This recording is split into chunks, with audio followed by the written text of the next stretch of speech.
We're going to bring in Phil Andrew now. He's principal of PAX Group. He has over 21 years of experience as an FBI special agent. You know, Phil, sadly, this is certainly not the first deadly school shooting you and I have discussed. What was your reaction upon hearing about this latest tragedy? Well, this is always heartbreaking that these young people go to school with firearms and open fire on classmates. Clearly, this is a dynamic investigation. The authorities we just heard briefing this, they don't know much about this individual, and they're going to have to rely on the investigative interviews, the tapes. I think that they're going to need to scrub his social media to understand what the motivation was here. And Phil, we heard from the undersheriff there that the school employs a full-time deputy, always at the school during school hours. So can you describe for us, how does law enforcement respond when that active shooter call comes in? Obviously, of course, they have to try to ensure the safety of the large group of people. I think we heard about 1,800 students attend there, but of course they're spread out over a large area. And then of course, though, authorities have to keep themselves safe as well. How does that work? That's right. Well, luckily, this school had a school resource officer that apparently responded very quickly. The timing that the undersheriff is giving us is less than 5 minutes that he was taken into custody, and that was with assistance from an outside deputy. So the response here was very quick.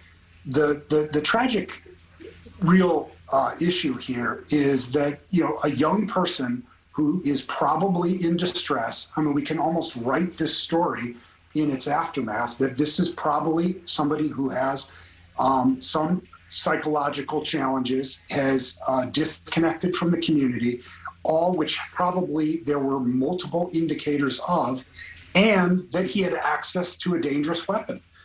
There was indications that his parents came to the police station, that they may or may not have known about his access to these firearms. So much more needs to go into prevention. But clearly, law enforcement reacted quickly. They reacted effectively, and so did the first responders. But so much more needs to be done on the prevention side. Oh, absolutely. And, you know, Phil, you referenced that update. You know, we just got from the undersheriff there, Governor Gretchen Whitmer also there on the scene. We know many times during these updates, because it's such a fresh occurrence, they can't release a lot of information.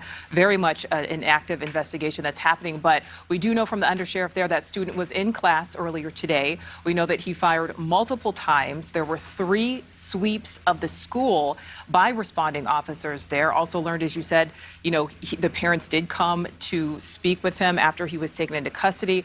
We found out he was told not to speak with authorities. From your years of expertise, what did you learn from this update that we just received? Obviously knowing that there's many things that they're not able to tell us. Well, I'll tell you what my experience says is that this, in all likelihood, this youth was on the radar, either by his classmates, by postings that he made on social media, by indications of how he was acting that day, and that there were some pre-incident indicators that likely the community missed, or that weren't listening to. It is very rare in these circumstances, as we do the look back, that we don't see where there were opportunities for intervention. And I mean intervention at a social service level, where there's counseling, where perhaps law enforcement is involved and they remove the firearms from somebody that's going through a cycle of depression or some sort of manic situation where they need social services or mental health help. You know, and Phil, parents everywhere, they see this. We know one of the reporters asked Governor Whitmer there about this, and she got emotional when responding. Other students see this. It's absolutely terrifying. You know, and as we've seen, this can happen really anywhere. How do you recommend we respond if we are ever in this type of life or death situation? Because the reality is the odds are low, but it can happen. Yes. Well, you know, obviously, first I say, hey, you've got to have a community that's integrated its social services and its mental health programs to identify people who are demonstrating behavior that's risky, and you have to remove the firearms. Secondly, when these things happen, you have to be well trained. It seems like this school district took training very seriously. They invested in a school resource officer. That school resource officer, by all indications, ran to the sound of fire.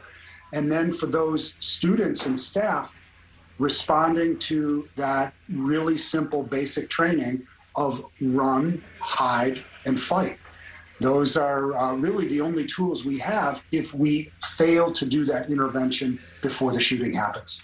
Run, hide, and fight. All right, Phil, my last question for you. And listen, I know this is not a fair question, but from your years of experience, knowing we've talked about this before, you talked about, trying to get that mental health intervention, trying to sometimes have that law enforcement intervention.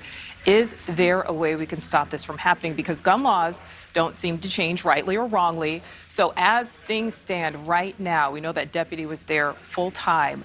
We know that they have cameras all over the school. That's what the undersheriff told us.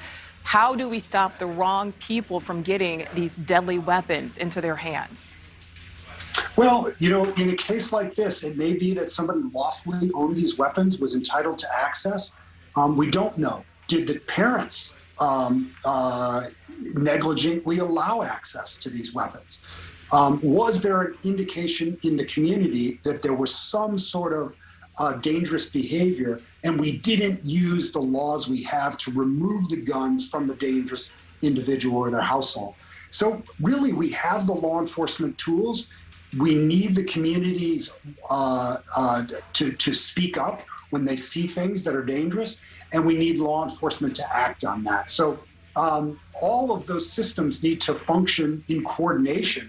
That's where we see the intervention. And across the country, every day there's interventions taking place where law enforcement's working with the community, and folks like this are getting the mental health services they need. But we need more of it, and we need better coordination, and we need better sifting through, looking for folks that need help long before the shooting starts. And Phil, you really brought up something so important to point out that every day there are these interventions happening. Obviously, our thoughts go out to those families and to everybody affected today, though. Yes. Well, former FBI agent Phil Andrew, we certainly appreciate your time as always. I hope the next time I speak to you, it is not for a tragic situation as this. Thank you. Yes, thank you. Thank you so much for watching. Make sure to click on the red subscribe button below so you can get more of NewsNation's fact-driven, unbiased coverage.